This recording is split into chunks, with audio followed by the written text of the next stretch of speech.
What's good, everyone? It's your boy JD back again after a very long hiatus. Sorry, for my very first One Piece video.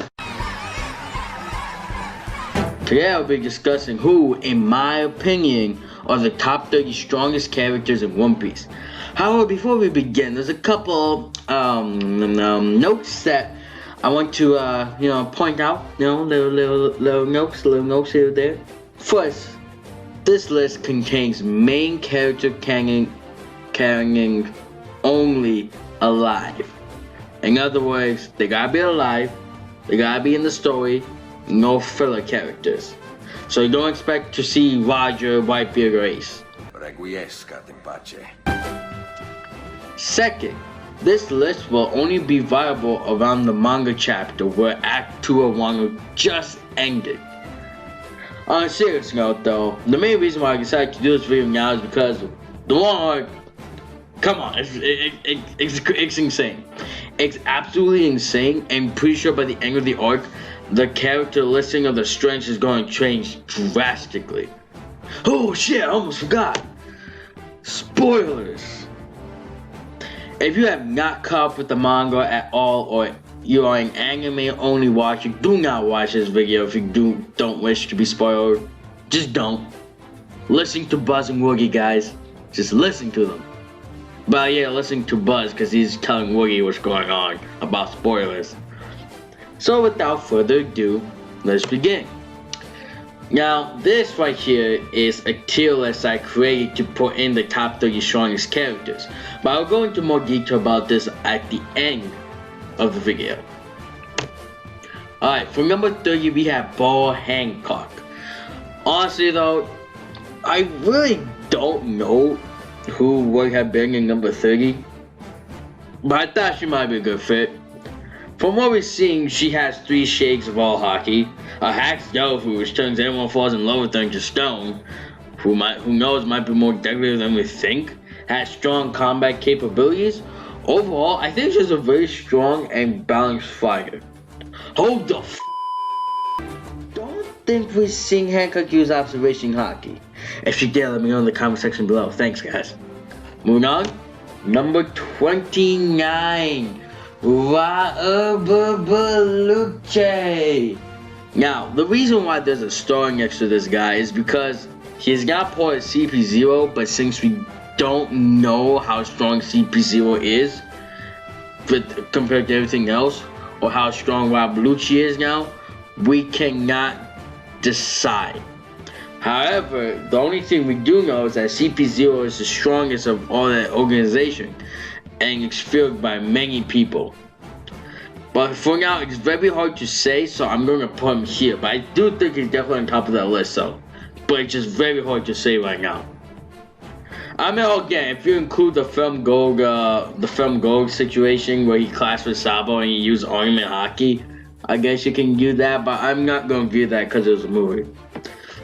Number 28, we have Don Quixote do Flamingo.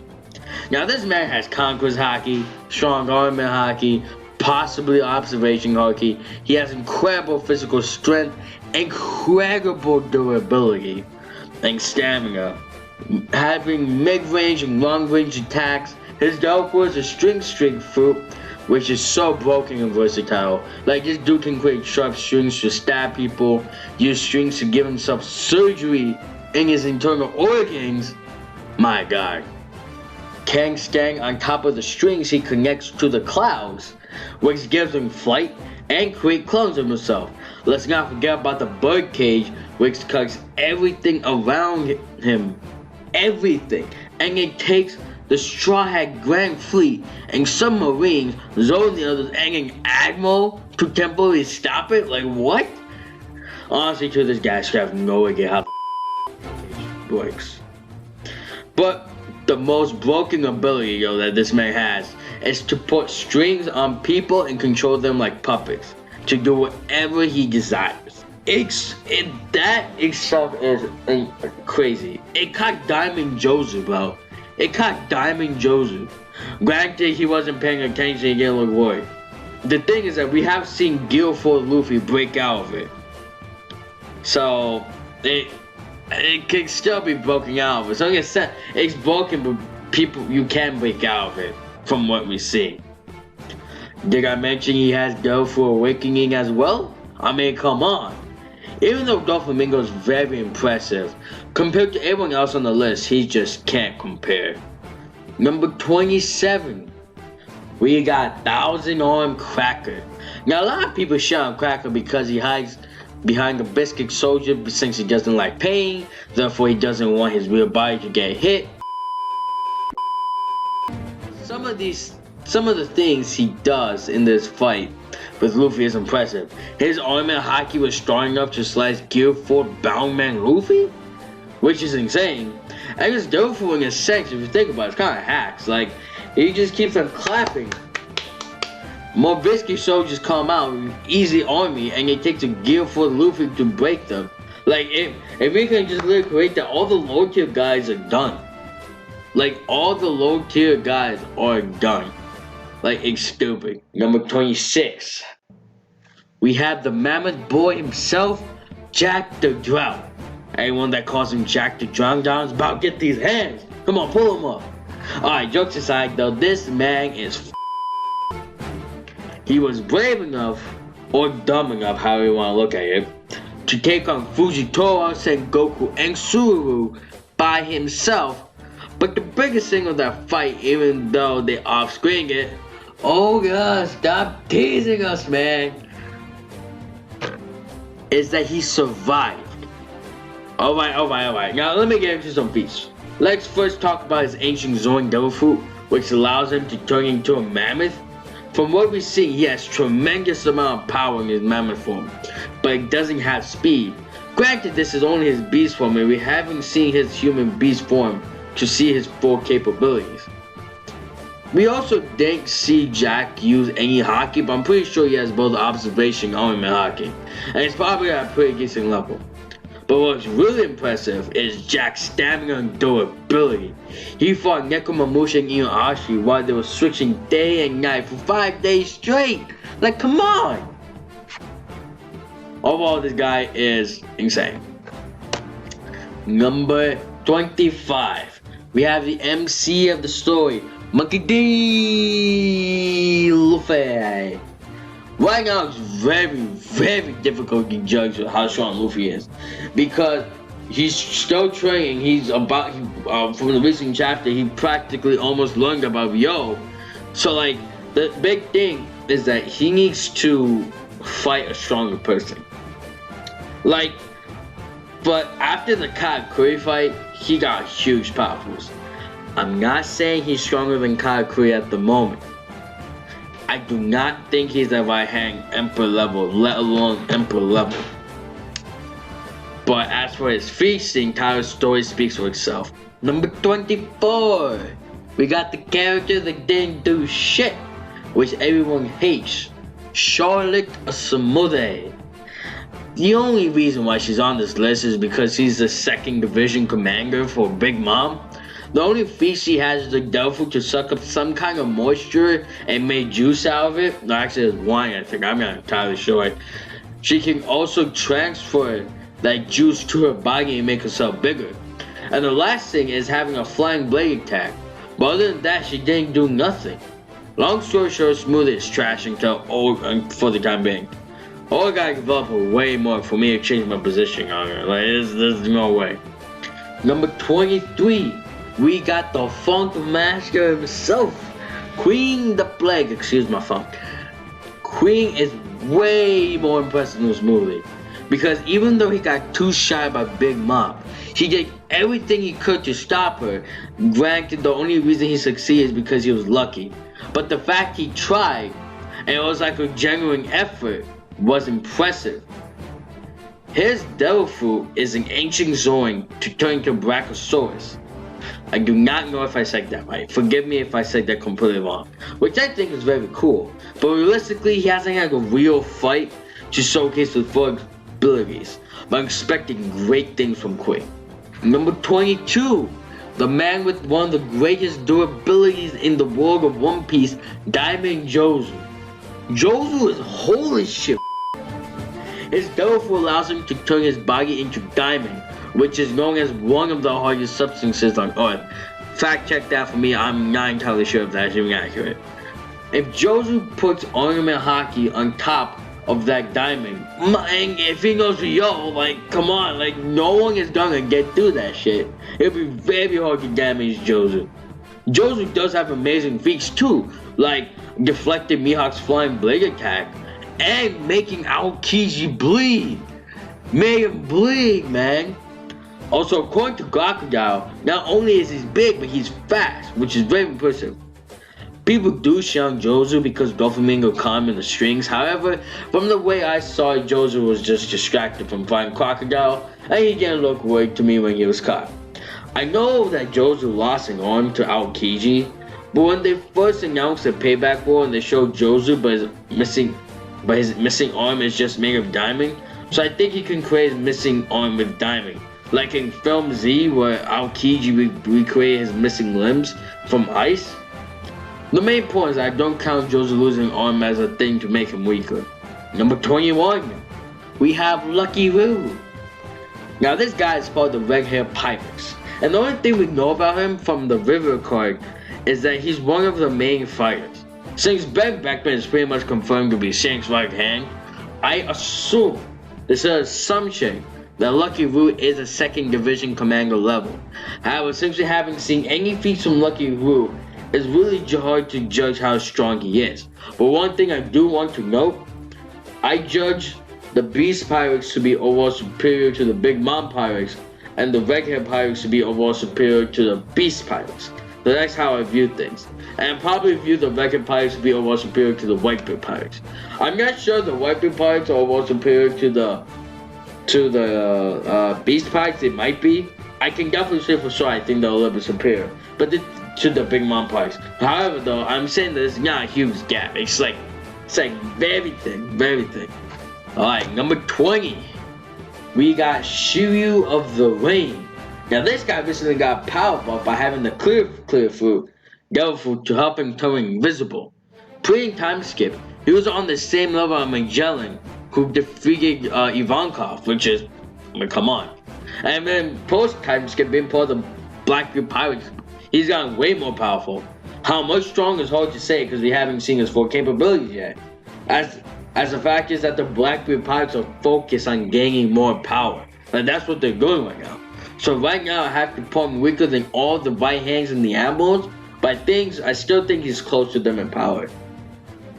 Alright, so before I move on though, this is probably where all the big wars is going to begin, because this is where like people assume this is the whole thing. It was like the 1st Division commanders versus the admirals, who are stronger.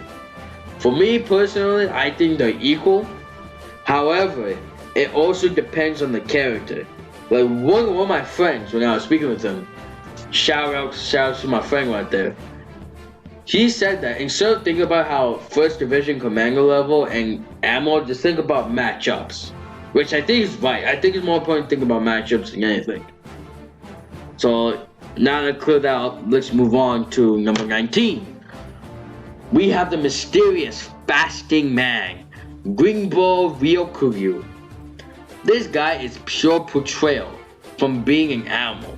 But since we haven't seen any feats for him, I have to put him weaker than everyone else that is higher than him at the moment. Number 18, we have my boy, best character of the entire series in my opinion, Dogtooth Kagekui. This man's a monster, period. He has a high level of tier 2 ornament hockey, which is a high level of organing. He has an OD high level of observation hockey, where he can see into the His devil fruit, the Mochi fruit, is literally the better version of Luffy's devil fruit, and the amount of things he can do with his devil fruit is insane.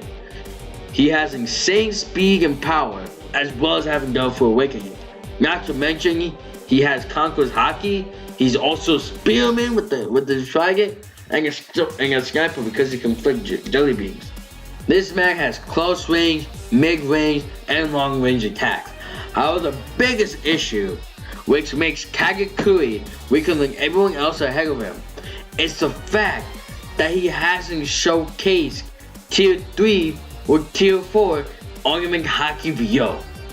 Like seriously, how the f does the Marvel show that shit, but Kagekuri doesn't?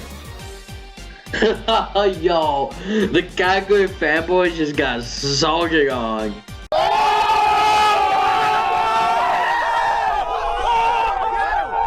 Either way, moving on. Next, number 17. We got the rail race with the fire always being there on his backside. King the Wildfire. Now this guy has an ancient Zoan devil fruit, which allows him to turn into Pteranodon. Automatically, he has flight capabilities and a feat, which is kind of impressive, to knock out Big Mom's ship with the entire crew coming up the waterfall, which caused Big Mom to have amnesia. I mean, come on. This is king, right? Like, yeah, that's crazy. But of course, the biggest issue is the fact that we just haven't seen his combat capabilities, so it's hard to tell just how strong he is. Since he's wielding a sword, I also assume he's a swordsmith. But since he's right hand to Kaido, I automatically put him at this level. And like I said, I view the Beast Pirates all superior to the Big Mom Pirates.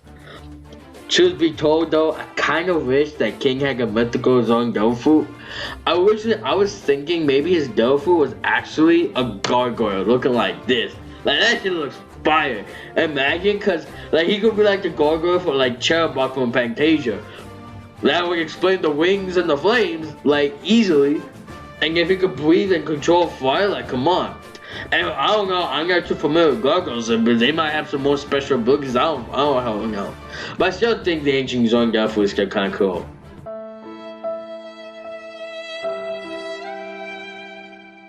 Now, we have number 16. We have the second in command of the Revolutionary Army, Sabo. Now, before getting to the no Me devil fruit, he was already very strong and powerful with hockey. He already showcased that his entire fighting style is based off the Argument Hockey VO, so he has up to Tier 3 or Tier 4 Argument Hockey.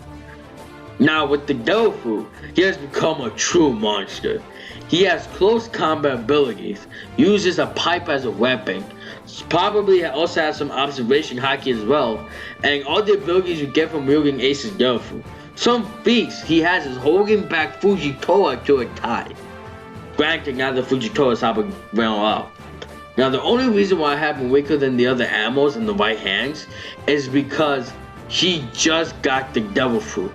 So it would take some time for him to master that power. Granted, it has been some time now, so he could get more devil fruit mastery. We could have seen him in a battle against the whole Reverie situation, but Ogi just loves to off-screen some shit. Number 15. We got the man that can move at the speed of light, Kizaru. Rest in peace, his original voice actor. This man is probably one of the fastest characters in the One Piece world. But duh, he can move at the speed of light. His devil fruit, the Pico Pico no Mi, is one of the most broken devil fruits in the series. He is literally made of light. From what we see, he can shoot light beams, has his basic kicks and punches have the impact of the speed of light, can travel through mirrors, blind people with light, and create a light sword. He showed that he can use your level of Argument Hockey, which is very impressive as well. And he probably has observation hockey. This man is broken, and the only way to fight Kizaru off is to use observation hockey to cut him off. We already seen Rayleigh and Viper interrupting Kizaru from turning to light to move at light speed. Actually, one thing I want to know, which is a theory in a sense, since it's not truly confirmed or whatnot, but I don't think Kizaru can move at the speed of light all the time. From what we're seeing, it takes some time for Kizaru to actually turn into light to move at light speed. So that time when he turns into light, and the light when he turns back into a human, is the time I think he doesn't move at light speed.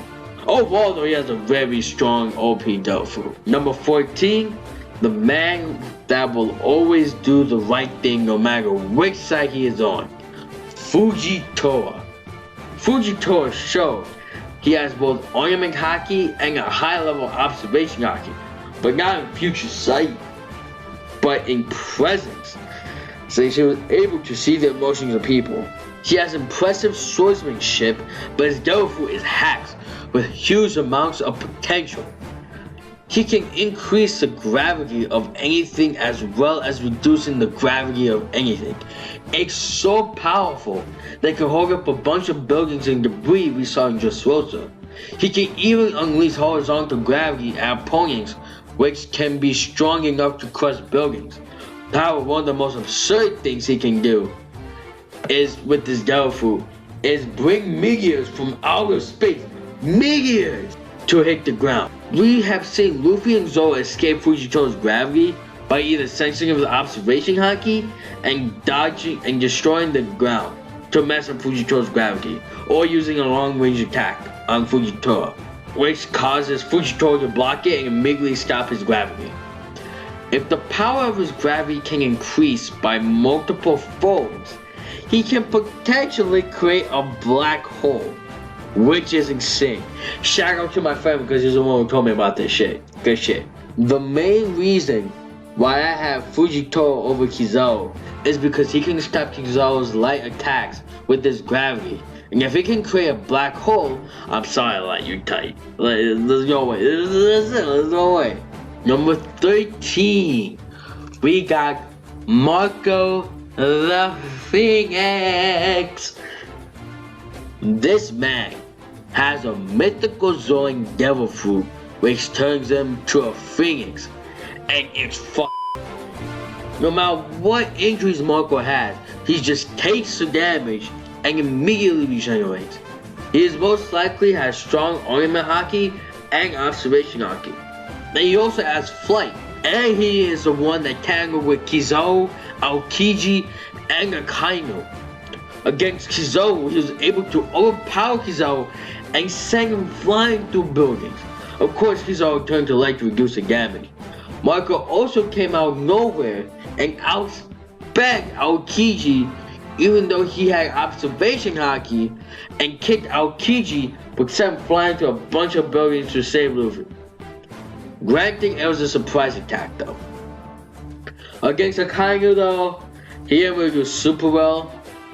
He did do a bit of damage against Akainu, even though Akainu shrugged it off and be like, yeah, you damn haki users. However, when Akainu was going to kill Luffy, Marco came out of nowhere and stopped Akainu's attack. Akainu looked worried for a bit, and it took a while for Akainu to overpower Marco. But the fact that he stopped him. Now this is one thing that a lot of people mention about Akainu, like the first division commanders are way weaker than the Admirals, but this is something I want to add. When it was Akainu versus the Whitebeard commanders, we saw Marco at the beginning of the fight, where he charged in and then then ran away. But afterwards, he shows up again in the background, but nowhere near Akainu. Like, where did he go? Wasn't he focused on Akainu? Like, I mean, come on. Like, if he was there the entire time, then fine. But he wasn't there. He was nowhere near there. He just shows up again, but not even near there. Like, and he wasn't even remotely hurt. Just something for you guys to think about Marco's strength. Overall, his strength is incredible.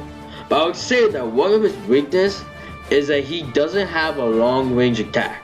This is actually the reason why I pushed two stars next to Fujitora and Marco, because Fujitora can, if Fujitora catches Marco with the gravity, Marco would be, like, he won't be able to move. But if he can destroy the ground the way Luffy did, then he could break free. However, it's really hard to tell, in all honesty. It's really hard to tell. But for now, I put Marco over Fujitora.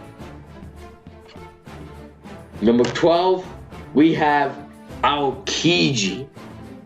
Aokiji is very powerful, who showed to have real ornament haki and a higher level of observation haki. Not future sight, This is a lot of confusion that I see people in the One Piece community have. Because if, for example, a lot of people are saying that looking at Katakuri, he uses Future Sight and his Devil Fruit to effectively evade attacks. And Aokiji did the exact same thing. However, if he had Future Sight, he would not have gotten hit by Jozu. Because if that was Katakuri in that same position, he would have saw that shit in the future and dodged it. But he didn't. And that's why I don't think he has Future Sight, but he has a stronger observation hockey than the basic level we see. That's all I'll say for that matter. This Devil Fruit is literally ice and is very versatile. He can freeze anyone in an instant. Hell, he can freeze the entire ocean in an instant. He creates huge shapes of animals made of ice to attack his enemies, as well as creating weapons made of ice. Since his Devil Fruit is ice, we can assume if he comes up and hugs you and freezes you, it'll be absolute zero, which is insane. Like, come on. But the biggest thing is that he fought a Kainu for 10 days, which changed the entire atmosphere of Punk Hazard. I'm sorry, Punk Hazard. Which is probably, in all honesty, I think is Devil Fruit Awakening. It lasted that long since they were practically equal in terms of power back then. His Devil Fruit has so much more potential and his hockey is very strong. Not to mention, he has a strong close combat ability. All in all, Aokiji is incredibly strong and with an OP Devil Fruit. Number 11. We have the first mate of Red Hair Shanks himself, Bang Beckerman. This man is pure betrayal. With his major feat of pointing a gun at Kizaru and Kizaru raising up his hands to surrender saying, Okto Bang Beckerman. If you can do that to an animal without fighting one, you had my curiosity, but now you have my attention. Since we don't know his full capabilities, it's hard to judge his level of strength right now. Number 10, we have the current Fleet Admiral of the Navy, Akainu. This man is incredibly strong and very impressive. His Devil Fruit, the Magma no Mi, I think that's what's going on, honestly, don't quote me on that, does so much damage to someone. Like, it was able to burn holes in Whitebeard's body and burn half of his face off. He also has massive AoE damage effect. Probably has Devil Fruit Awakening. One of the things I want to know is Whitebeard versus Akainu. After Ace died, Akainu became Whitebeard's he took a huge beating and lost. After a bit of rest and coming back, even though he was heavily injured, he was still able to chase after Luffy and fight the Whitebeard commanders. This shows that Akainu has incredible stamina and durability to do what he did. Post time skip, he is now Fleet Admiral and probably got even more powerful. I think he's stronger than Aokiji and all the other animals, but isn't stronger than the rest of the people ahead of him on this list. Number 9, we have the former right hand of the Pirate King and Luffy's mentor, Dark King Rayleigh. This man is a literal legend. Even in his old age, he was able to tangle with Kizaru. Not to mention, Rayleigh is a hockey master. Like, everything that Luffy is trying to learn about hockey, Rayleigh already mastered. Obviously, in his prime, he was probably high tier Emperor level. But since he's old and has stamina issues, he's gotten weaker. Granted this is filler, he did rank gear for Luffy. The reason why I have him over Akainu is because Rayleigh himself has more experience in battle, way more compared to Akainu. Rayleigh also has incredible durability and stamina in his old age, saying that when he said he doesn't have it, but he showed it. When he swam all the way from the calm belt to Amazon Lily. Like, come on. He's also a swordsman, has incredible speed and strength for his close combat abilities. Overall, this man's a monster. Like, there's no question.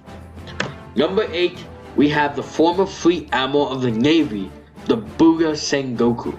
Sengoku has a mythical Zoan Devil Fruit, which I think is, I don't think it's been truly confirmed, but let me know if it has been, to turn into a Buddha. He becomes very big and has massive power, not to mention he can attack with shockwaves from his palm. We haven't seen Sengoku's full capability, but most likely is a Haki master, and it's been portrayed he has exchanges with Whitebeard back in the day. In his prime, I assume he was close to Pirate King level. I assume. Number 7 is the famous man who took down the Rocks Pirates and fought Gold Roger, the king of the pirates, many times, the hero, Monkey D. Garp. This man is truly legendary because of the things he was able to accomplish so much. When Gold Roger was in jail, he told Garp that they almost killed each other many times. This is incredible because since Garp went head to head and toe to toe against the Pirate King himself in his prime, he had to have been close to, if not Pirate King level.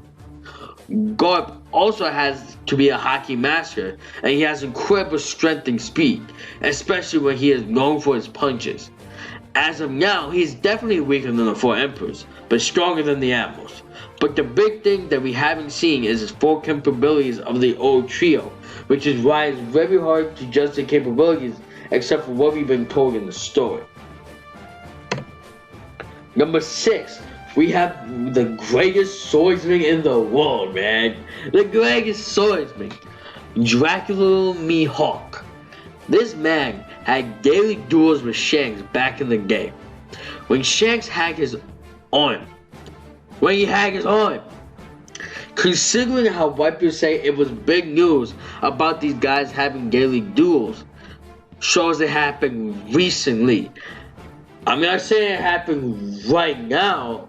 I'm just saying recently, assuming around like good 20, 25 years or so.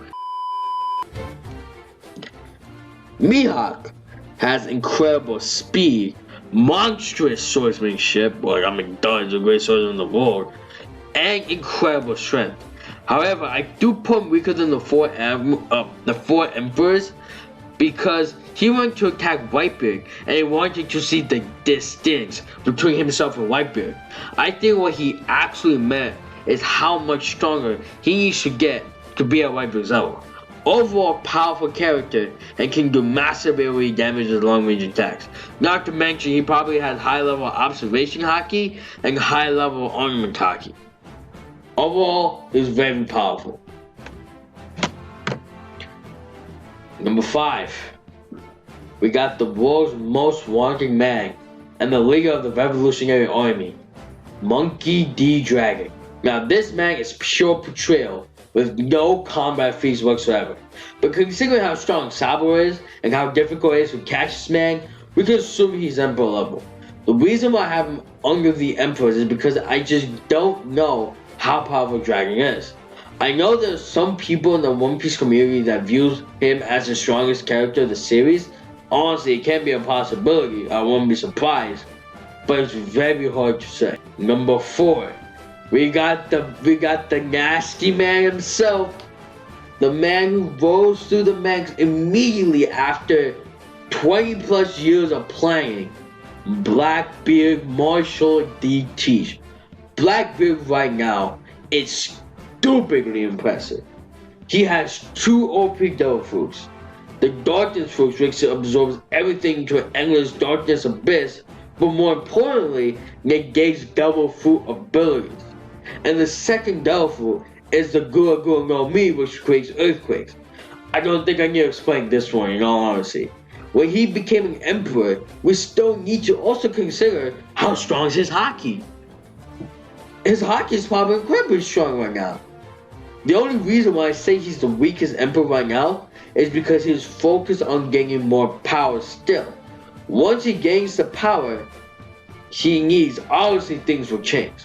Not to mention, one of his big feats was defeating Marco and the remnants of the Whitebeard Pirates overwhelmingly. This man is a complete savage. Number 3, we got the crazy with the hunger pangs, Big Mom. She is very impressive. She can use Elbas spears which can slice mountains of land and mountains itself with ease. She got Prometheus and Zeus, which does elemental damage. She has Napoleon as a weapon. Her Devil Fruit hacks where she can steal your soul away and infuse that soul into different inanimate objects she uses for advantage. Like when she put one into a wave, like a tidal wave that was like so huge in the whole King Island. Like Jesus. She is probably also a hockey master with incredible power. In the story, her skin is also an iron balloon and so tough to pierce through. This woman is a literal beast. Number 2, the strongest creature in the world, Kaido. How could you know Kaido? Kaido, the king of beasts. He has a mythical Zoan Devil Fruit, which turns him into a literal fire-breathing dragon. His body is so huge, he didn't even realize Luffy even attacked him. His dragon breath easily can decimate an entire mountain. He also showed an incredible amount of raw power, and the biggest shock of all, speed. He's also a club wielder as well, and is probably a hockey master. One word to describe Kaido is that he is epic. And in the point of the story, where it dictates in a one-on-one fight, Kaido ain't losing. However, there is the number 1 spot. The number 1 spot, which Kaido can also be in. Honestly, number 2 and number 1 is changeable for me. But the number 1 spot needs no introduction. This man is a red-haired Shanks. Shanks is a hockey master, and every time he shows up, big shit happens in the story. His Conqueror's hockey is so powerful that it cracked Whitebeard's ship, and the clash between Shanks and Whitebeard split the sky. One of his feat he has is that he easily blocked a Kaido's attack with ease to save Kobe. Honestly though, like I said, Shanks and Kaido can be switched. Like it really depends. Like how I feel. But that's my overall list. But we're not done yet. Now this is a tier list I showed you guys earlier in the video, but now with all the characters in them. This tier list pretty much follows the same top 30 list I just showed you guys, but ordering in a specific tier list I created. The left side is the weakest side, and the right side is the strongest side for that specific tier. Before I begin, let me explain what my diffs are like from highest to lowest. And I mean diffs, I mean like difficulty in a fight. The diffs are high mid, high low, mid high, mid low, supreme low, and extreme low. Did everyone get that? Good. So let's begin. High tier Emperor level is where I put all the Emperors and Dragon. Emperor Luffy with this bum ass shit. No. He got pulled down. So fucking glad with that shit. Thank you so much for that. It would be a high diff fight for all the Emperors to fight each other. Mid tier Emperor level is where I would put the 2 of the old trios and Mihawk. It would be a high mid-diff fight between the mid-tier Emperor level and the high-tier Emperor level, with the high-tier Emperor level winning. Low-tier Emperor level is where I put the Fleet Admiral Akainu and Dark King Rayleigh. It would be a high-low diff fight between the low-tier Emperor level and the high-tier Emperor level. High-tier Admiral level is where I put Aokiji and Ben Beckman, just because they seem stronger than the rest of the Admirals and the First Division commanders. It would be a mid-high diff fight between the high-tier Admiral level and the high-tier Emperor level. Now let's get to the good stuff, the good meat part, the part where all the happening. Like you could literally start a war with the One Piece community about the Admirals and the First Division commanders. I already told you my opinion. I already told you from the way I see things. Mid-tier Admiral level is where I would put all the animals and the rest of the first division commanders as well as Sabo. It would be a mid-tier fight between the mid-tier ammo level and the high-tier emperor level.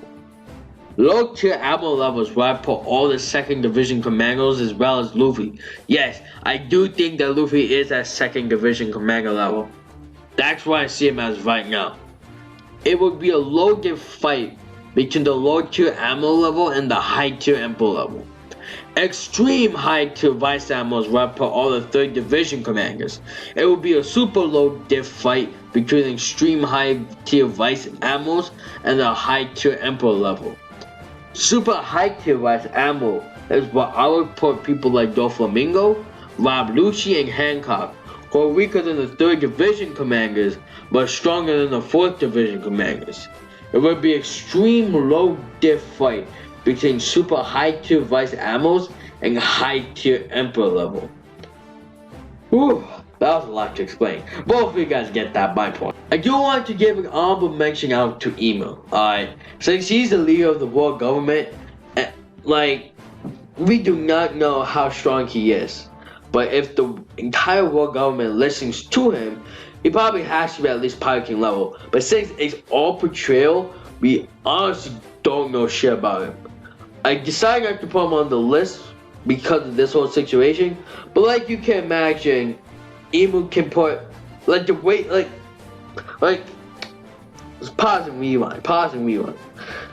Can you imagine if Emu can fight 2 emperors together? How insane would that be? Like, seriously. That's absolute insanity. Also, the reason why I put on the honorable mention list is because I got a shout out to my same friend. He let me know. He hyped me up, man. He hyped me up. Good looks. Oh, goddamn. Alright. We finally reached the end. This is my top 30 strongest One Piece characters list. Hopefully you guys enjoyed this video, so give it a like. Comment down below what your top 30 are. Subscribe to see more future content from yours truly. And stay breezy, guys. Stay breezy.